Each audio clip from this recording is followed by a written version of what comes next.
My shop is just like yours. It is a dusty mess.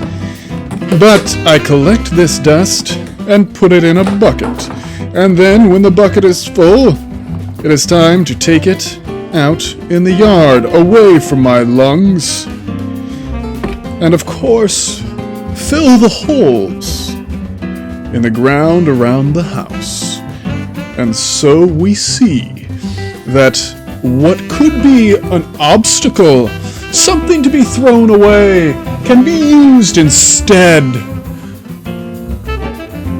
to fill the holes in our path and make smooth progress to the future.